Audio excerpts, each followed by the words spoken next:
केंद्र सरकारच्या निर्देशानुसार जिल्ह्यात 6 ठिकाणी मॉक ड्रिल. केंद्र सरकारच्या निर्देशाप्रमाणे युद्धजन्य परिस्थितीत काळजी घेण्याच्या दृष्टीने विधानभवन, मुळशी, पंचायत समिती, तळेगाव, नगरपरिषद, वनाज, वैद्यकीय वसाहत, पुणे आणि पिंपरी चिंचवड महानगरपालिका या ठिकाणी आज दुपारी 4 वाजता मॉक ड्रिल घेण्यात आलं. मॉक ड्रिलची गांभीर्यता लक्षात घेता सर्व संबंधित यंत्रणांनी अतिशय शिस्तबद्ध पद्धतीनं काम केलं. या ठिकाणी आपण पुणे विधानभवन आणि या ठिकाणची काही प्रात्यक्षिके पाहिली. युद्धजन्य परिस्थिती उद्भवल्यास कमीत कमी वेळेत अधिकाधिक नागरिकांपर्यंत मार्गदर्शन आणि मदत पोहोचवण्यासाठी खबरदारी घेण्याच्या दृष्टीने दक्षता म्हणून मॉक ड्रिल घेण्यात आलं. यावेळी आपत्कालीन परिस्थिती निर्माण झाल्यास जीवितहानी टाळण्याच्या दृष्टीने विविध प्रात्यक्षिके केली गेली.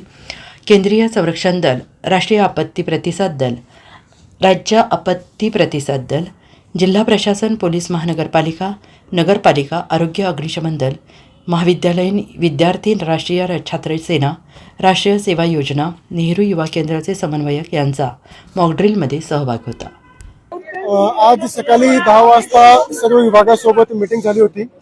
त्याच्यामध्ये आम्ही ठरवलं की काल जे 3 ठिकाणी केले होते त्याच्याशिवाय आणखीन काही ठिकाणी आपण वाढून घेऊ. त्याच्यामध्ये दोघे महापालिकाचे समावेश करू आणि त्याच्यासोबत एक इंडस्ट्रियल एरियाचा पण आपण समावेश करू.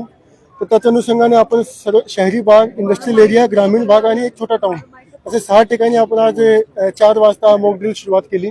त्याच्यामध्ये सिव्हिल डिफेन्स डिपार्टमेंट, त्याच्यामध्ये NDRF, महसूल विभाग, पोलीस विभाग, नगरपालिका विभाग, महापालिका, फायर ब्रिगेड डिपार्टमेंट, त्याच्यानंतर आरोग्य विभाग, काही कॅडेट्स, NCC, NSS, नेहरू युवा केंद्र, रेड क्रॉस आणि काही कॉलेजेसचे विद्यार्थी सर्वांचा समावेश होता.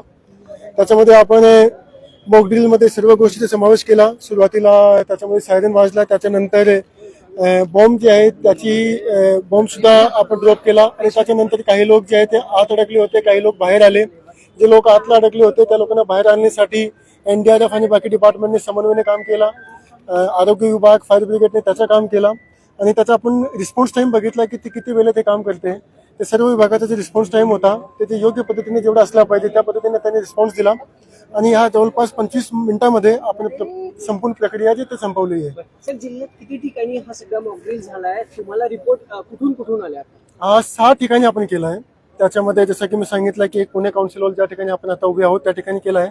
त्याच्याशिवाय पुणे महापालिका आणि पिंपरी चिंचवड महापालिका हा दोघेही प्रशासकीय बिल्डिंगमध्ये सुद्धा हा झालेला आहे. त्याच्याशिवाय वनाज इंडस्ट्रियल एरिया आहे त्या ठिकाणी केला आहे.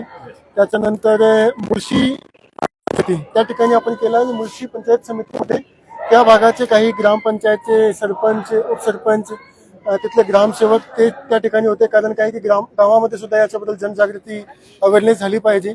आणि एक तळेगावची नगर परिषदमध्ये हा ड्रिल झालेली आहे आणि चांगल्या पद्धतीने सर्व विभागाने एक रिस्पॉन्स दिला. याच्यामध्ये स्पेशली मी धन्यवाद देऊ इच्छितो सर्व विभागाचा, ज्याने कोऑर्डिनेशन चांगल्या पद्धतीने केलं आणि आपण खूप कमी वेळ दिला.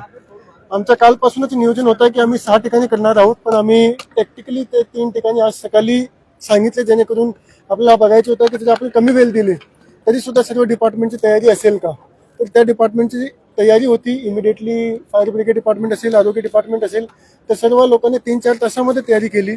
सर्व व्हॉलंटियर्सही पोहोचले आणि आपलं जे मॉक ड्रिल आहे ज्याचं नाम आहे ऑपरेशन अभ्यास, ते ऑपरेशन अभ्यास आपण सफलतापूर्वक आपल्या जिल्ह्यामध्ये 6 ठिकाणी राबवला. Bureau report, SBN Marathi, Pune.